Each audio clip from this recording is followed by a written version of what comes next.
I'm Candid Frank Stanishi of Candid Frank Live. Welcome to the Spanglish World Network on Zingo TV, channel 250.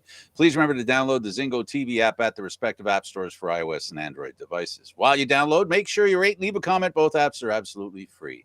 Zingo TV is available on Google Chromecast, Amazon Fire TV sticks, Roku sticks, and also on all smart TVs 2016 forward. Now, joining me as usual on Candid Frank Live, of course, is Aaron William Freeland. Aaron, how's it going? We missed Friday. Restream had some issues. They're gone now. We're here. And an interesting, few days. We've seen a lot of stuff happen. And I think for me, the biggest story was the one that started. I think it started just before Friday. So it would have been something we would have started talking about. And that, of course, is tennis in Australia. And, Novak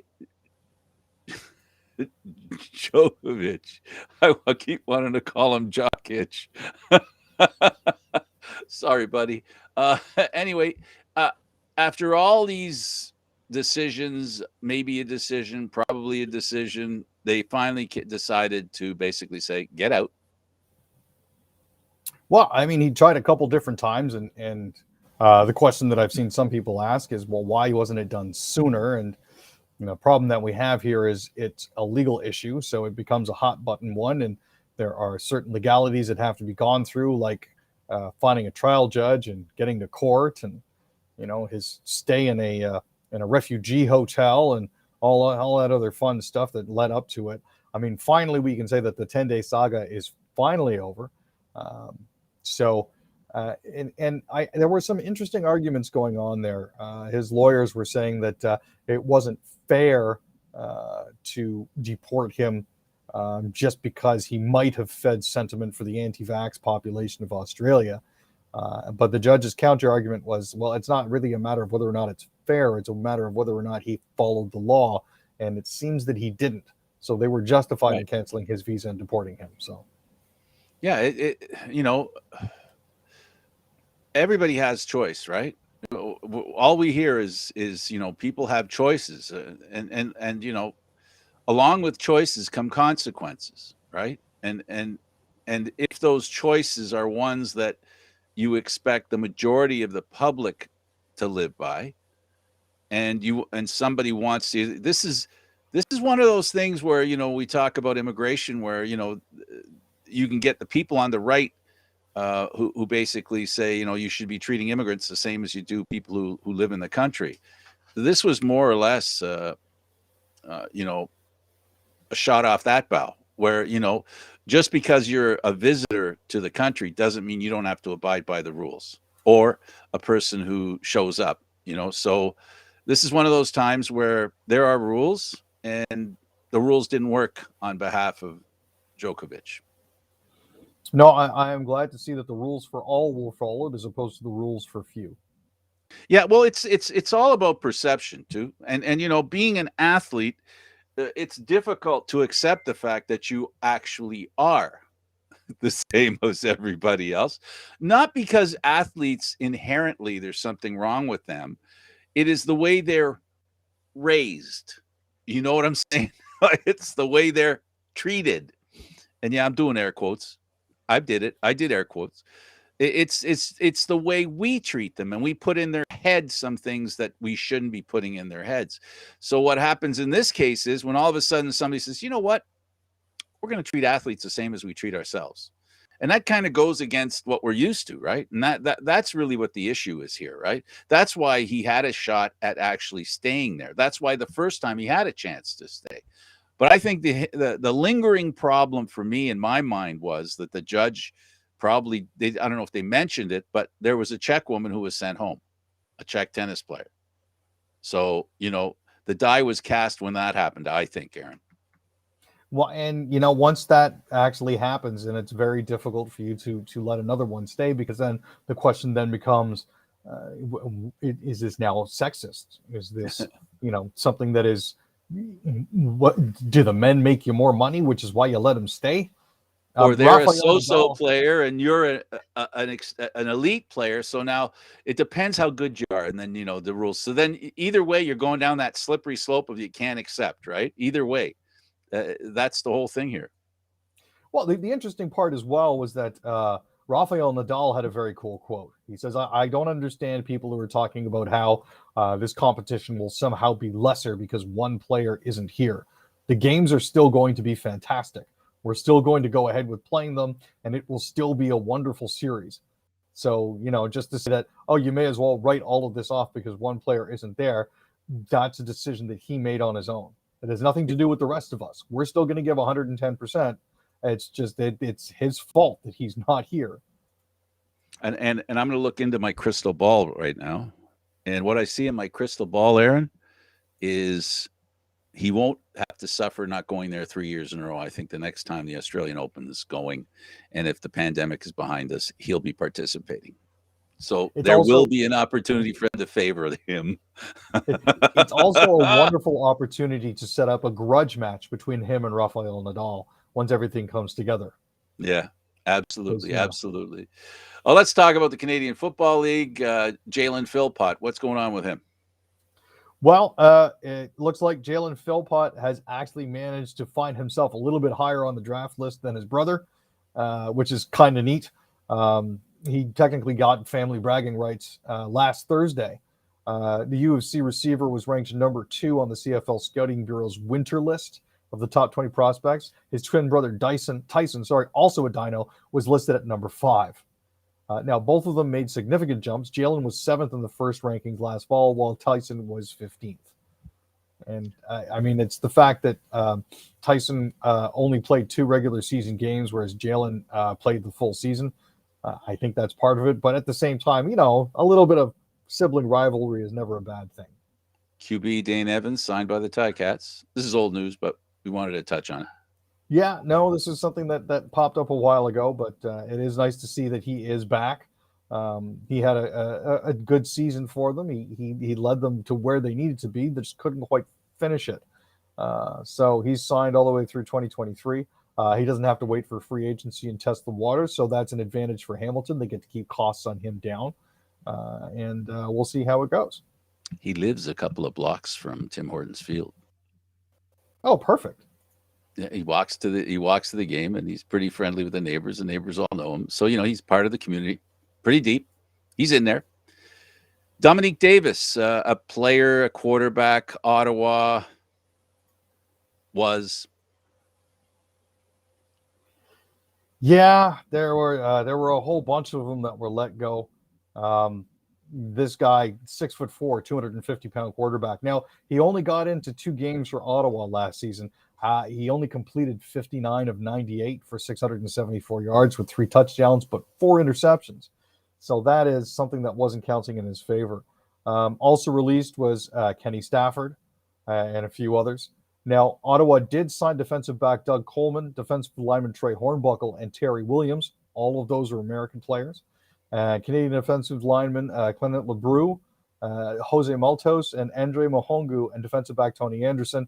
All global players were also signed at the same time that those dozen players were shipped out.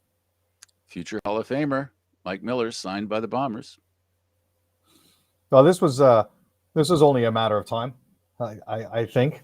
And again, this plays back into what we've been talking about for the past couple of weeks about the Blue Bombers trying to solidify their legacy and establish a dynasty. So, bring him back.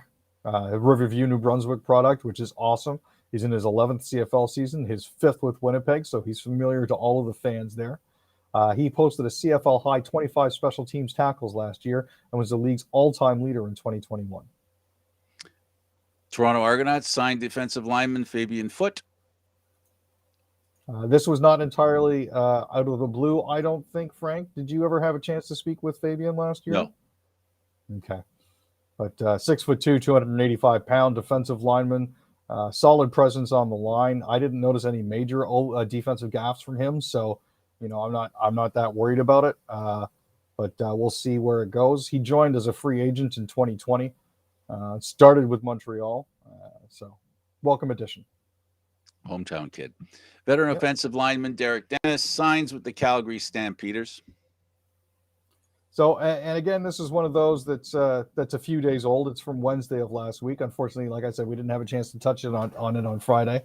6'3", 348 pounds. He's played in 72 regular season CFL games, 57 with Calgary. He was the top lineman in 2016 and helped the Stampeders to win a Grey Cup in 2018. Helped get Bo Levi Mitchell over that hump. Glad that he's back in Calgary. We'll have to see how the season pans out for him. Absolutely.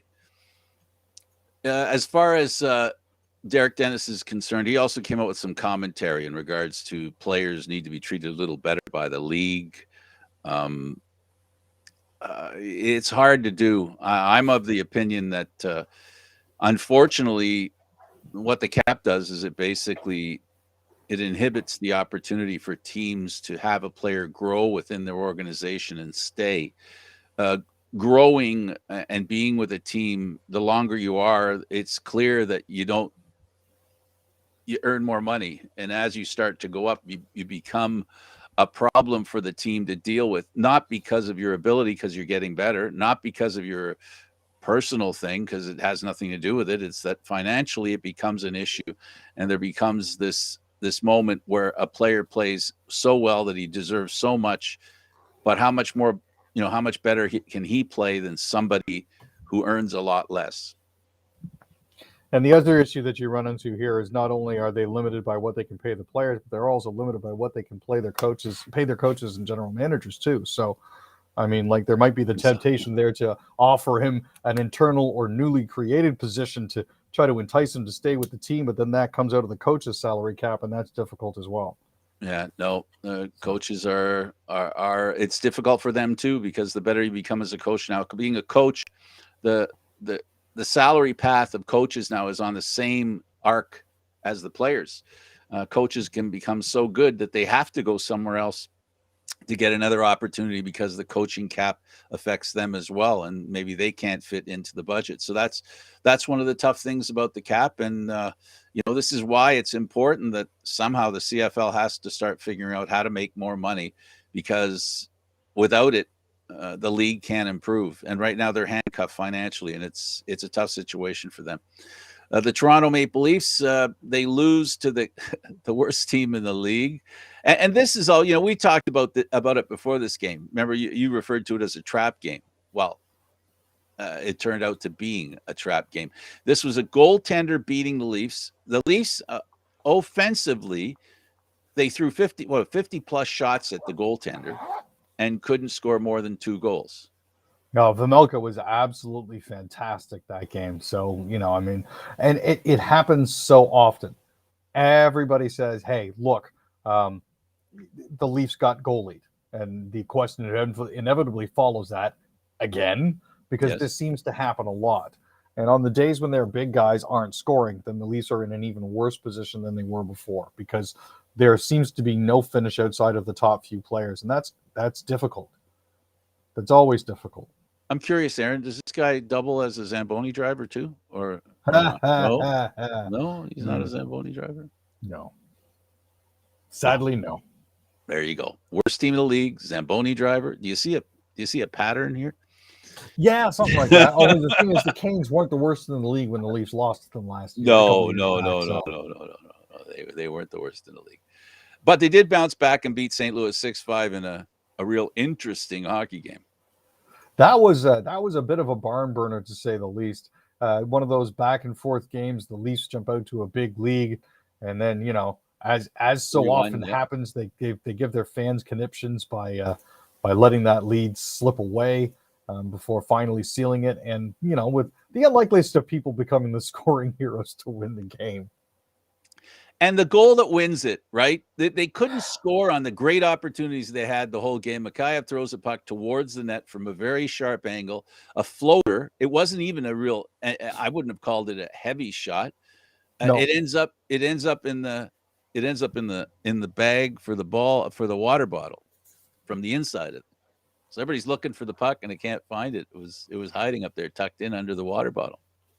It's unbelievable. It just this team. I tell you, this team is going to give me a myocardial infarction before all of this is over. They're killing me. Yeah. Now you know what? It's all part of being a sports fan, right? This is what you want. This is what you live for. Yeah, it's You know, the ups and the downs, man. It's the ups and the downs. here's what I want to say to Leaf fans who lose it once in a while. Just remember, what you're doing is you're arguing about how good a team is, not how bad they are. It could be worse. Oh my God, we've seen it worse, haven't we, Frank? Absolutely. Not long ago either. And there's always the first round to look forward to. All right, I did it. I'm sorry. Okay, so Blackhawks and the Canadians. Yeah. So the Leafs lost the night before to the worst team in the NHL, but uh, the Montreal Canadiens took that right back again. So now they're the worst team in the NHL. But it was one of those games where you thought the Canadians might have almost had it, and then they didn't. So, 2:24 into overtime, and Philip Kurashev puts the final dagger home for the Blackhawks, beating the Canadians 3-2. They've dropped 5 straight, are now 1-9-3 in their past 13 games. They're 7-24, and 5 overall.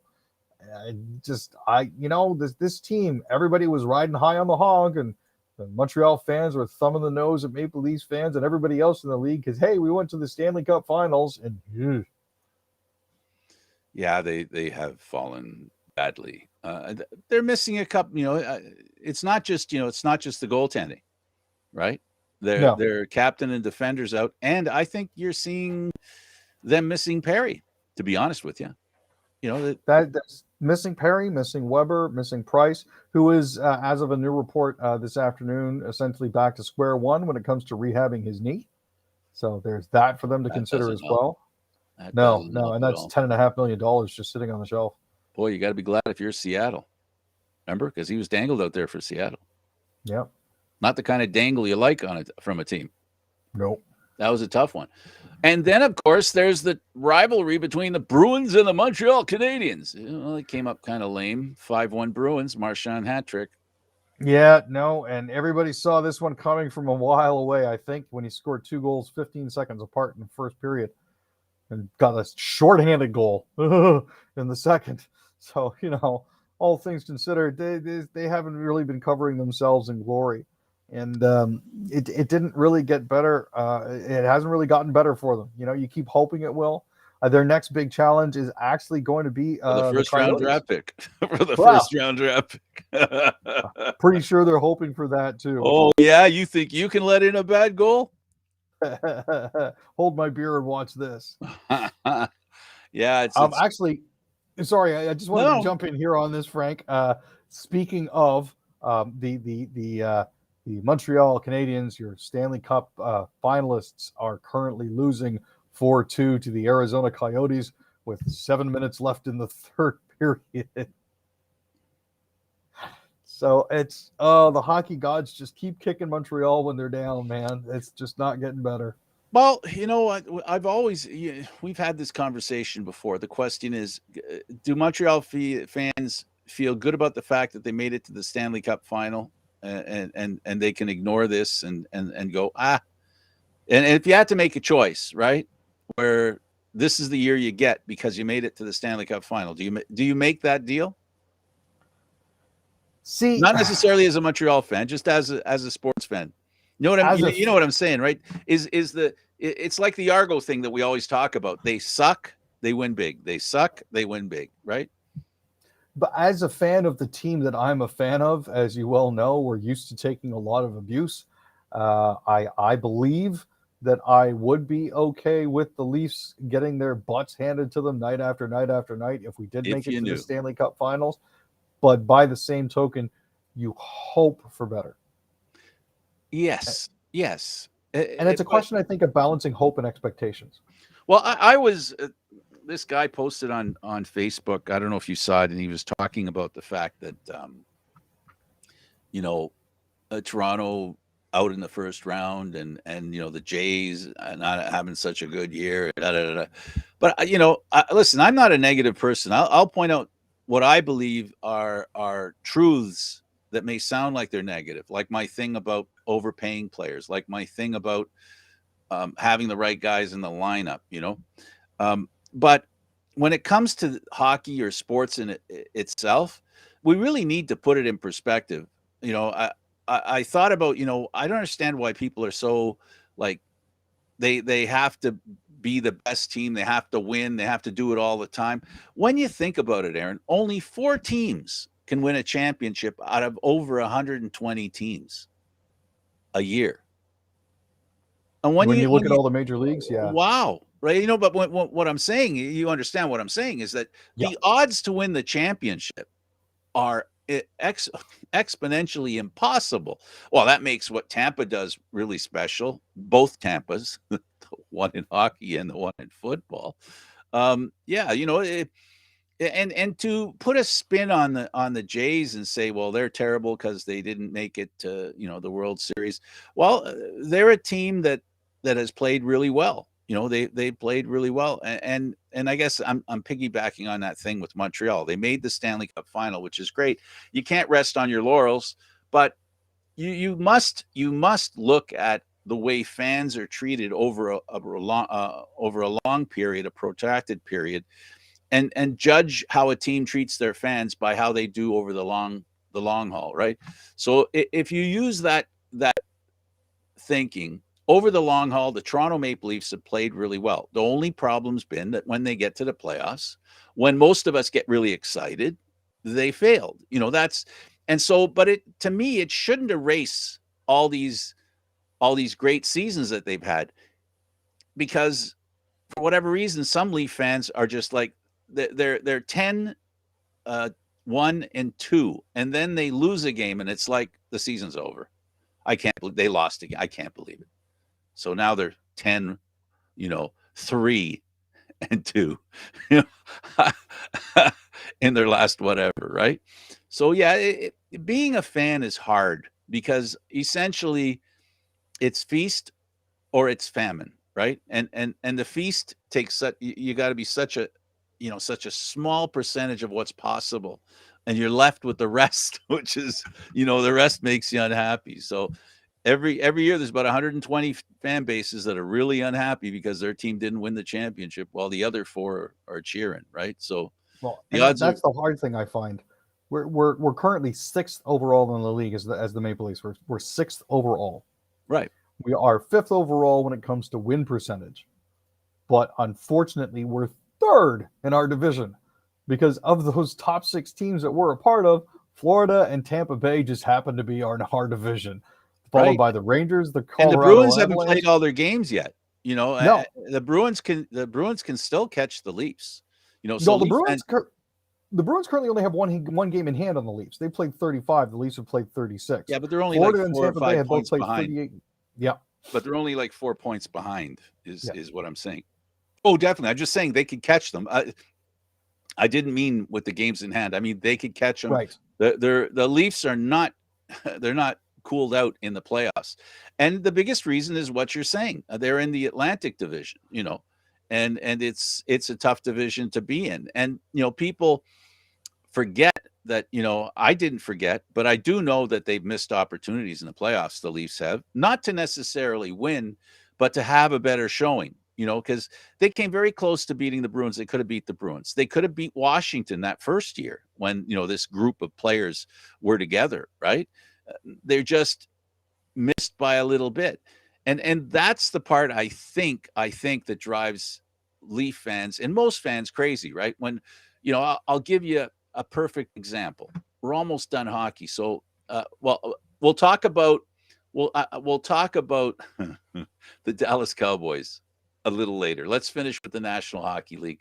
And of course, the other teams, the other Canadian teams, the Ottawa Senators, Murray collected his first win of the season. Finally. It's been a long time coming for him as the Sens finally beat the Flames 4-1. I think that was actually his first win since 2019. I may be exaggerating on that, but I think it doesn't matter. It's been a while. They paid him a lot of money. He earns a lot of money. The Winnipeg Jets, Connor Hellebuck stops 33 shots, and they beat the Red Wings. The Red Wings are not the team of the past couple of years. They're a much better team now. No, they have a much improved prospect pool. The captain Dylan Larkin is playing really well. They have a lot of good shooters now. So the fact that Winnipeg actually managed to blank them speaks volumes to Winnipeg's development as well. So I'm glad to see that. Now Nedeljkovic did stop 29 shots for Detroit. But again, that really doesn't help you when the goalie on the other end stops all of them. Yeah, no, that's the way it goes, right? Third party to determine this business with the stadium in Calgary. Yeah, so this is the ongoing saga between CSES and the city.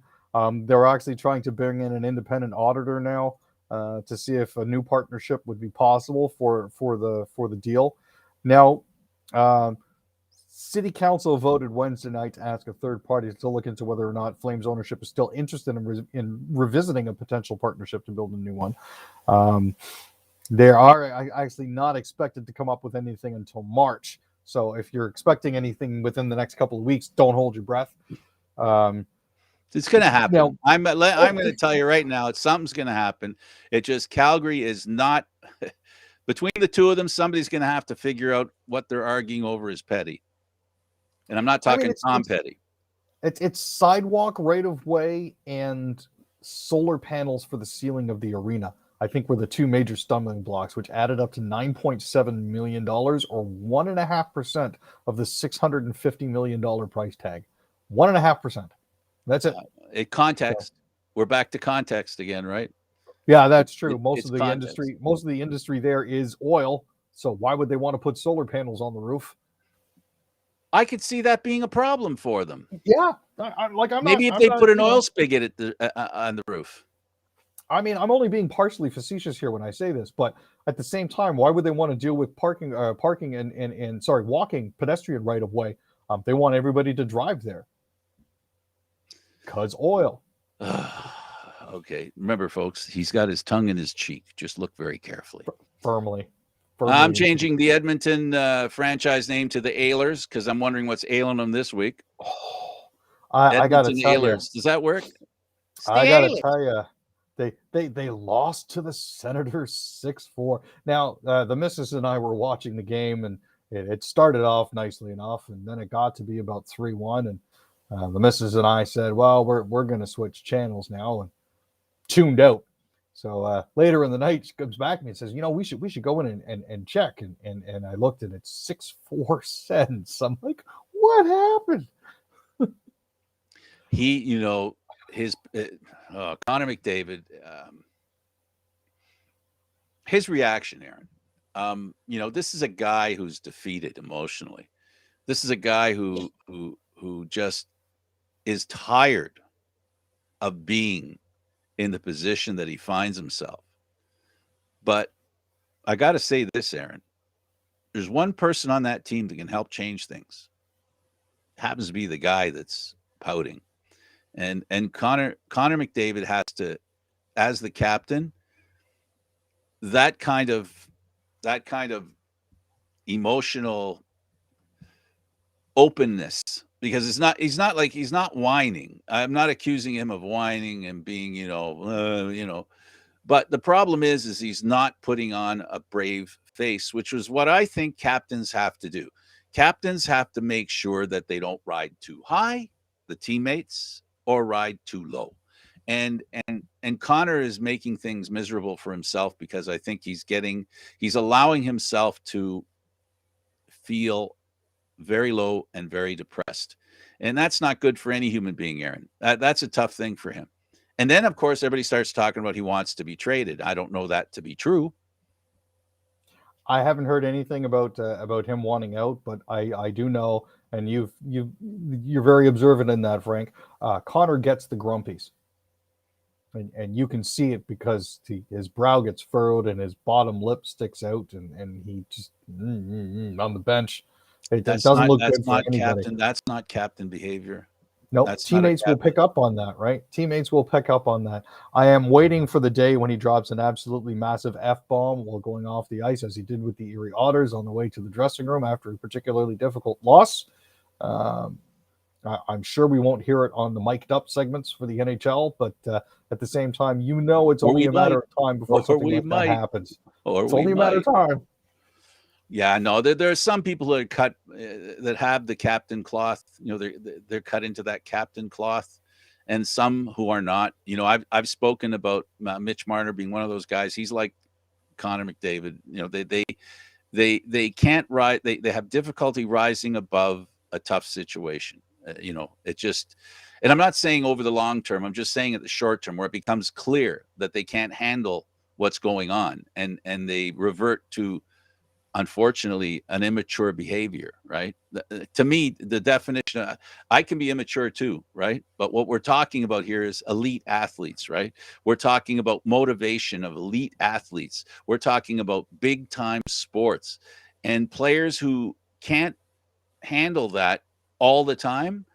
They can't. It's hard for them to be leaders, because he can't go to his teammates saying, "We got this," Well, because he's and the saying thing we is, don't. Mitch Marner always strikes me as the team puppy. When things are good, he's very good. Oh, and When he's things are jumping around, bad, all happy and stuff. exactly. Yeah, But no, when things are doesn't bad, make. he's sulking in the corner. We're not talking about his humanity. We're not talking about him as a human being. We're talking about these young men as professional athletes, not people. Not people. Please do not Yep. confuse the subject matter here. We're not talking about people here. We're talking about athletes. And athletes have to have a very stiff spine, and they always have to look outwardly positive. The Messier thing. We're going to win this game. You know, even when your backs are against the wall, right? We can do this, right? We can do this. That to me is unfortunately the reality of sports, right? It takes an inordinate amount, more than human reaction to things not going well, to change it around. And I don't know. It's not wearing well on Connor McDavid, and I can't blame him. This is not about blame, right? I hope people No. understand. I'm not talking here about blame. I'm talking about here reaction and the position that a player is put in, and whether he fits into that position. And Connor McDavid's showing me that he isn't the captain type, and that's too bad. He's a great kid, wonderful player, all that stuff, but you need somebody who can push you through those times when it's really going against you. And unfortunately, that's one of the problems that they have. Now, also the Kane issues developing too. Are they going to sign him or not? See, that's what I'm wondering about. I know that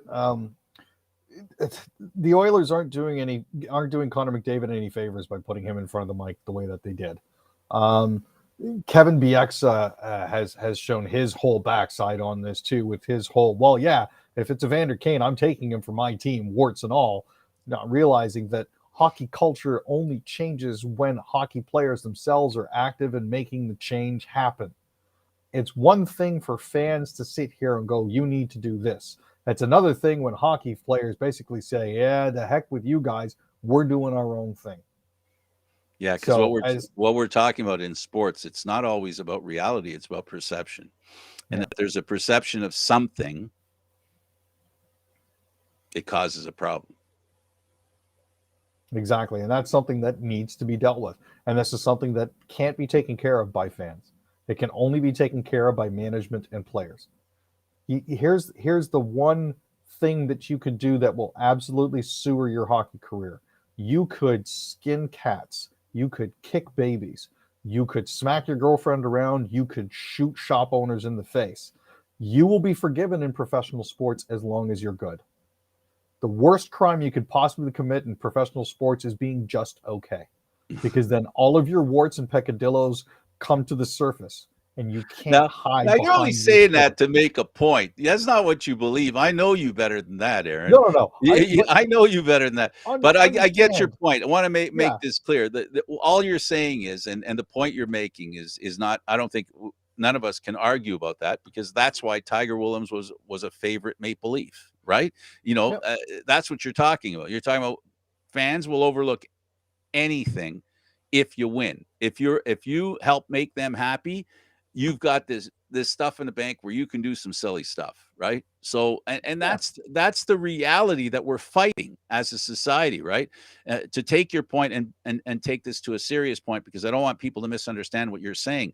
At the end of the day, if you do something that's socially irresponsible and it's unforgivable as a human being, period, or a member of of the population, it shouldn't be acceptable just because you're an athlete. Which brings us back to what we were talking earlier about the tennis player, right? So Exactly. it's all the same. It's all the same. Players, unfortunately, have they have special treatment that goes to them from the very beginning, from when they're young, because they're the best. They get coddled, and sometimes coddled people take advantage of being coddled. No, and the hockey pipeline starts early, which is why you end up with these kids, that these players these days that have the mentality of 13 or 14-year-olds. But they're only a Because small portion, Aaron. It's a small percentage of them. It's because they're on the front page, they're on the TV. That we see them. You've got somewhat 400 hockey players in the National Hockey League, no, we'll and say how many 600 event because it's a rounder number, 600? but yeah. Thank you. Yeah, you're right, and more. You could say 1,000 easy because there's in and out. The point being that how many Evander Kanes are there? And I'm not talking about his talent. I'm talking about his issues. How many Evander Kanes are there? Yeah, So then you look at how that's many Logan Mayus are there, how many Austin Watsons are there.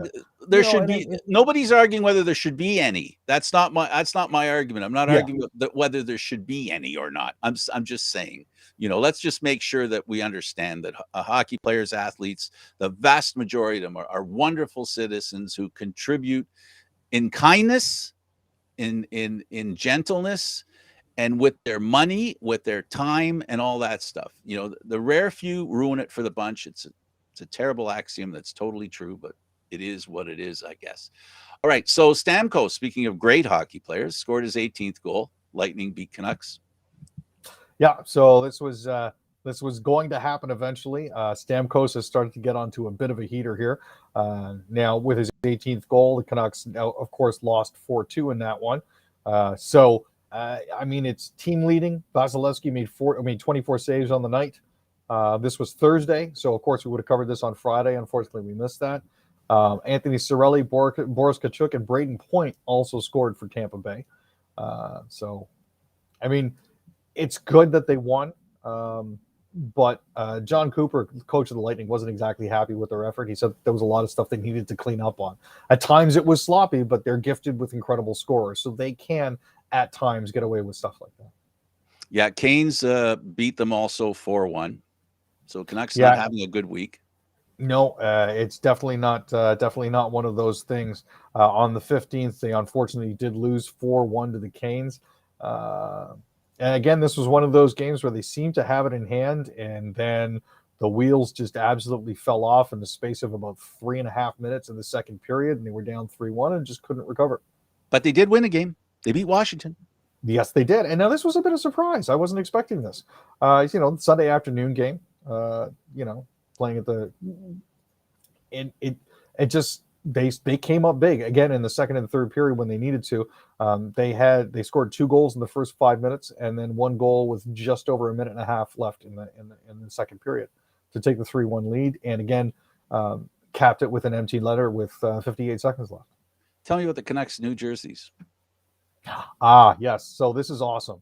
Every year, the Canucks try to come up with different jerseys for different festivals. For the Lunar New Year, they always have one. That's for what's commonly colloquially called Chinese New Year, which is a lunar festival, which is very nice. They're fantastic red and gold. Now they also have a Diwali jersey that they came out with this year, which is primarily gold, which is absolutely fantastic.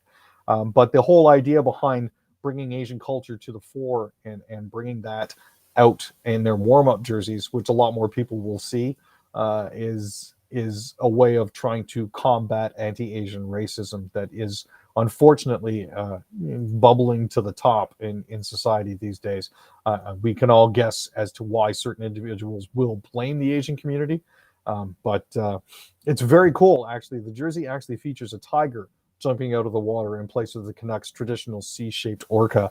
This is obviously in reference to the Year of the Tiger, which is coming up this year, which is awesome. And it features Chinese characters on the shoulder patches. Excellent.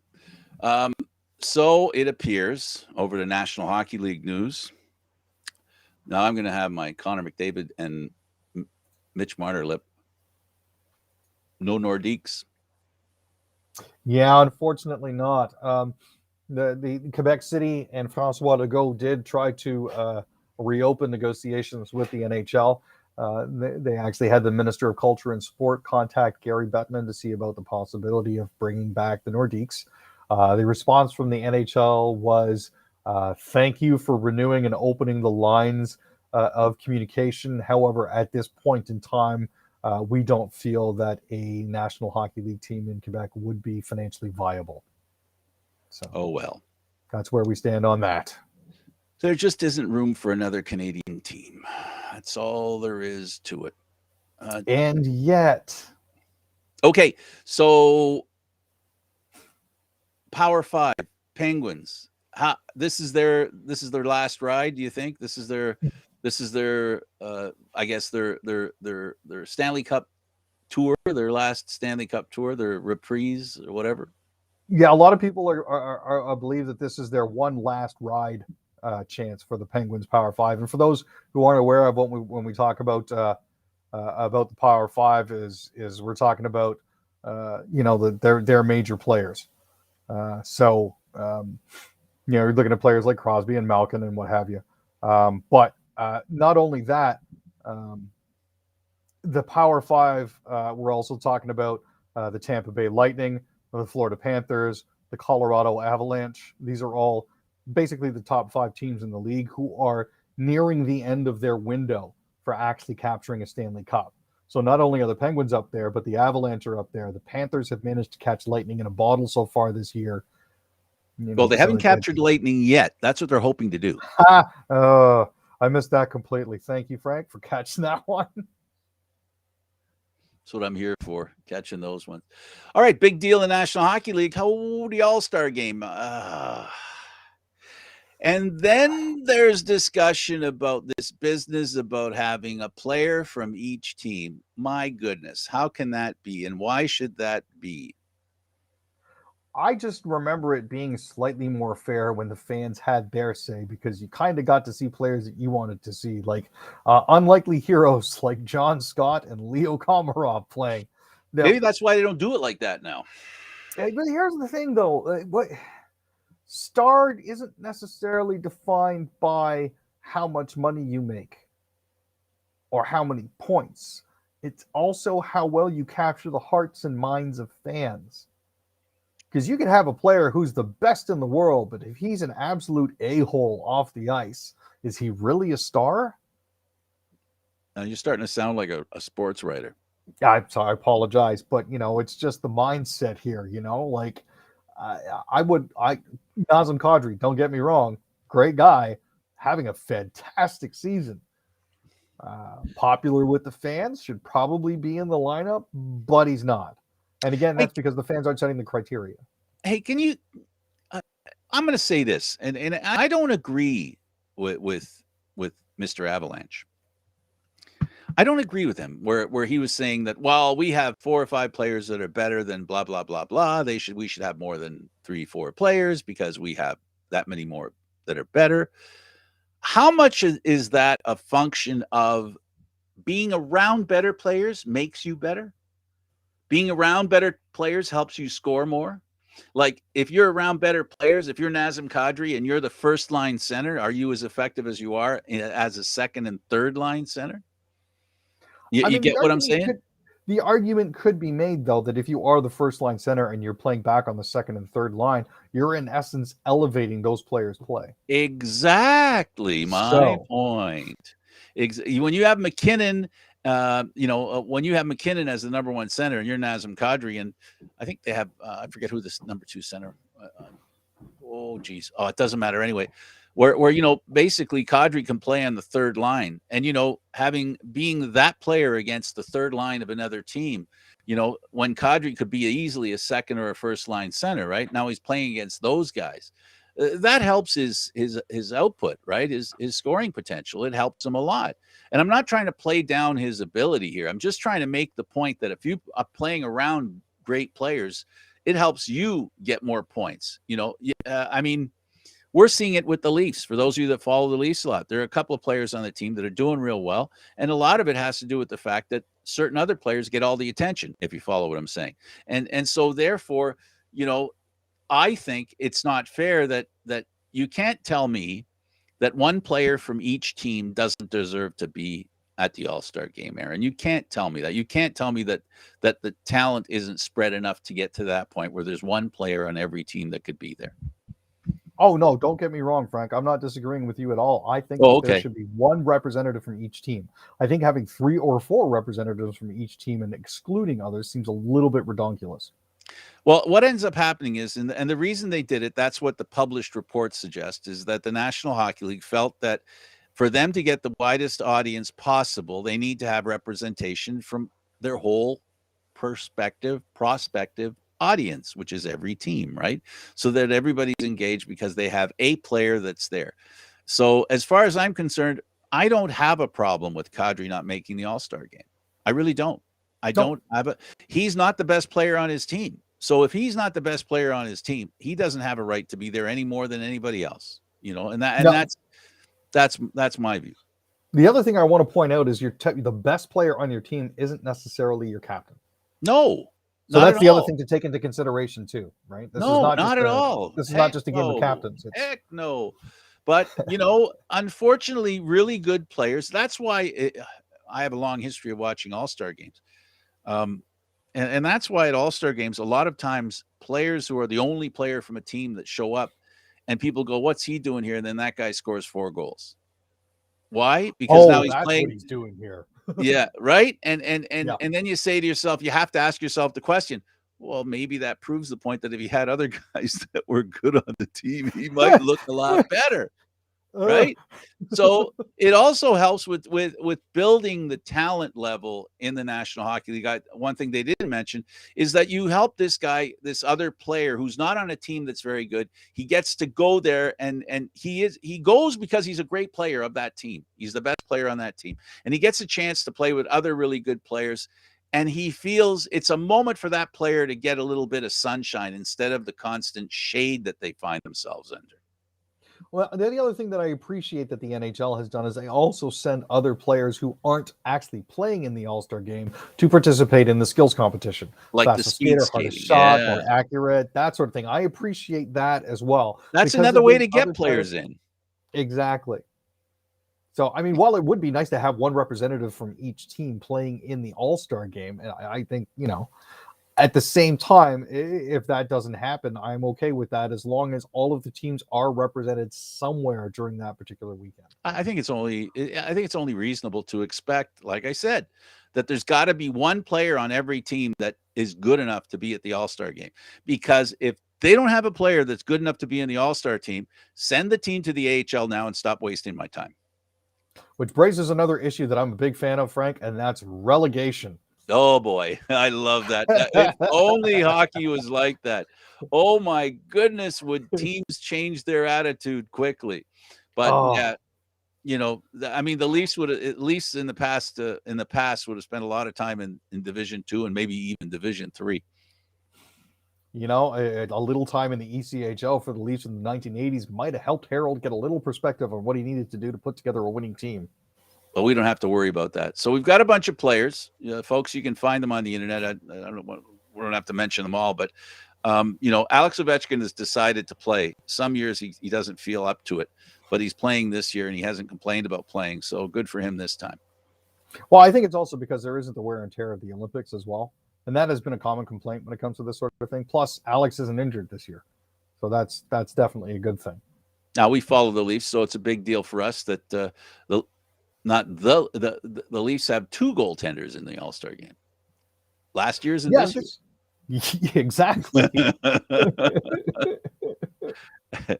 the position that gets the most grief with Leaf fans. I mean, Freddie Fivel has been doing great in Carolina. Don't get me wrong; he's been having a great season there. He's done well. He's on a good team, and that, you know, and he was injured last year, and he's had some injury issues, and he's healthy this year. Makes a big difference, Aaron. The guy, you know, he didn't seem to, you know, we were talking about, you know, about players showing their emotion, you know, wearing their heart on their sleeve, you know.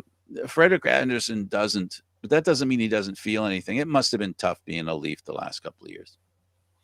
Dealing with injuries, dealing with the press, dealing with social media. I can't imagine what he was going through. Yeah. Austin Matthews is the captain of the Atlantic Division. That's a pretty good division to be the captain of. Definitely. And you know what? A lot of people won't agree with that, but I think it's well-deserved. I totally think so. Connor McDavid, the captain of the Pacific Division, well-deserved as well. Nathan McKinnon, the Central, Alexander Ovechkin, as I mentioned, the Metropolitan Division, and of course, as we mentioned, Austin Matthews. What's your favorite part of the All-Star game? The commercials. No, I'm kidding. Oh, that's the Super Bowl. Get the stuff, get it straight. Jeez. No, honestly, it's not so much the on-ice product, because that has at times been absolutely horrific. It's the show and the pageantry and everything else that goes on around it. I mean, for me, a lot of the best parts of the weekend aren't the All-Star game itself. It's the hardest shot. It's the stick handling competition. It's the fastest skater. You know, that sort of thing is. And when they bring people, they're talking about, you know, they hired some people, some trick shot people to do some stuff. They might be doing some of that. And I like when they brought the female skater in the race, and that's nice. The women should be invited in to do some stuff to show what they can do, because they need a little push. No, not need. They deserve a little push. You know. In the regular media, right? I mean, it is what it is. It would be great to see more participation in women in the All-Star game as well. Most definitely. And if you don't mind, I'd like to segue from that into a different sport, if I could. Speaking of women and getting their due. Well, there's the Olympic women's hockey team. This is true. They did announce that already, so that's fantastic Great to see. team. But I'm actually thinking more Blue Jays. Oh, well, you want to segue to that? You can. Yeah, go ahead. I have it coming down a little further down the road. You're talking about Jamie Vieira. Yeah, who's finally joined the Jays as a minor league hitting coach, which is awesome. She's a former softball player and coach with the Humber Hawks. She's an MSc from York who's worked as baseball operations R&D intern last year, helping the Jays prepare for the draft, amongst other things. She first joined the club in 2019 as a program specialist with the Jays Care Foundation, and was promoted to a program specialist after developing and running a series of events for coaches and players. So it's fantastic that she's been elevated to coach, which is awesome. On top of that, Rachel Balkovec will be a manager for the New York Yankees Lowell Affiliate A team in Tampa, which is also a first in affiliated pro baseball as well. So a lot of people here are making great strides. The other person I'd like to touch on is Alyssa Nakin, who's the first full-time female coach in the majors with the San Francisco Giants, when she was added as a coaching assistant on Gabe Kapler's staff. So that's very, very awesome. Yeah, and at the Olympics, there's going to be a whole whack of female referees. They announced those as well. So yeah, so women are getting their deserved opportunity. You know, this isn't about anything other than giving someone a deserved opportunity. It's well past their due date, if you will. Definitely. So the Rock were visited by the team from Nova Scotia, lost. It was a tough battle for them to lose. Yeah, I managed to get them all the way to overtime after a disastrous first quarter. Nick Rose allowed several goals on not as many shots, and was finally chased and replaced by Holochuk, who actually had a fantastic game. We'll see what I'm not sure if Rose needs a reset or what's going on there, but he didn't quite appear to be as sharp as he has in the past. So he got tough loss early at home. Yeah, he got chased really early. So we'll have to see what happens. Yeah, absolutely. Homan and Morris appear to be selected to represent Canada in the mixed doubles and curling. Yeah, this is absolutely fantastic for them. I know that they've competed together before, so it'll be good for them to have a second chance to do that on the Olympic stage. So that is absolutely fantastic. Mixed doubles is fun to watch as well. So if you have a chance to catch that during the Olympics in February, please do. Yeah, and in COVID news, Alfonso Davies is going to miss 3 of Canada's games. Um, Again, I talked about it earlier about heart problems for people who had COVID. He had a problem. It's curable. It's not going to be forever, but he's going to have to spend some time resting. And we wish him a good health, speedy recovery. And Team Canada will be fine. This is the deepest Canadian team we've had in soccer in many years, if ever. Actually, Indeed. Exactly. So I'm looking forward to that. me too. Well, that hour went real fast, Aaron. It definitely did. Thanks, Aaron. Thanks, Frank. And for Aaron William Freeland, I'm Candid Frank Stanishi. Thank you for watching Candid Frank Live, Aaron, Mondays, Wednesdays, and Fridays at 6 p.m. Eastern Standard Time. This show can also be heard on the Spanglish World Radio Network. For Candid Frank Live, other news, sports, and entertainment, please watch and look for SpanglishWorld.ca. Spanglish World. Watch it, hear it, read it, download it, and live it. Thanks for watching, everybody. Ciao for now.